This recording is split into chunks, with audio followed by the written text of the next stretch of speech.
Assalomu alaykum, hurmatli mas'ul rahbarlar. Men Mudorobod tuman shafo mahallasida yashayman. Meni ushbu murojaatim sog'liqda noqonuniy hech qanday hujjatsiz ravishda soliqni ko'proq xalqqa to'latish maqsadiga berayotgan soliqni noqonuniy anosdan Xatti-harakatlardan norozi bo'lib video murojaat qilyapsiz, to'g'rimi? Noto'g'ri olayotgan murojaat qilyapman. 2022, 23, 24 ta 25, 26 gacha men aynan soliq to'lab kelganman. Soliqsiz hech qanday qarzdorligim yo'q. Yana noqonuniy qilib shuni to'laysiz deb SMS yuborib noqonuniy talab qo'ymoqda. Qancha qarzdorlik chiqaryapsiz? Hozir men uyim oilamda nomida 3.950.000 chiqyapti. Lekin mana shu 3 yildagi narsaga qonuniy to'langan buxgalteriya ish joyimdan to'langan pullar.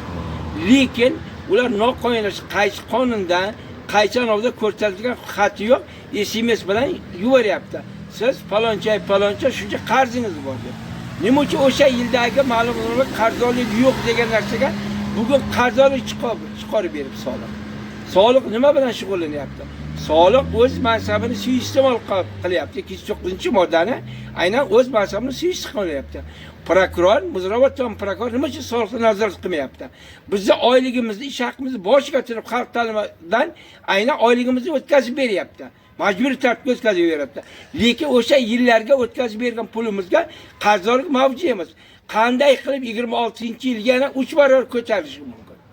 Buni kim hal qiladi? Qonunda kim nazorat qiladi? Mudorobod tuman prokurori nazorat qiladi. Soliq nima uchun noqonuniy harakat qilyapti? Buni kim javobgarligini oladi? Ushbu video murojaatimizga ko'ra Husanov Boysar akamiz Mudorobod tuman 44-maktabga xo'jalik bo'yicha mudir bo'lib ishlaydi. Har yilida oyidami oyligidan ushlab yiliga 3 oyga biz to'lab bo'lganmiz. Tomorqa soliqlarini o'z vaqtida to'lab yurgan. Yana Mudorobod tuman soliq tashkiloti bu yoqqa 3 million qancha qarzdorlik chiqarib, yana to'laysan deb o'tiribdi. Bundan tashqari ham ko'plab fuqarolarga mana shu kadastr hujjat qilib berish paytida ba'zi bir savodsizlarda aybi bilan kadastr hujjat qilib berilgan, mulkiga guvohnomasi bor-u, lekin yerga egalik huquqi yo'qligi sababli mana shu ishsiz, qiynalib yashab o'tirgan, kam ta'minlangan oilalarda ham ancha otdi kallasida qarzdorlik chiqarib, fuqarolar o'rtasiga norozichiliklar keltirib chiqaryapti. Hurmatli mas'ul rahbarlar,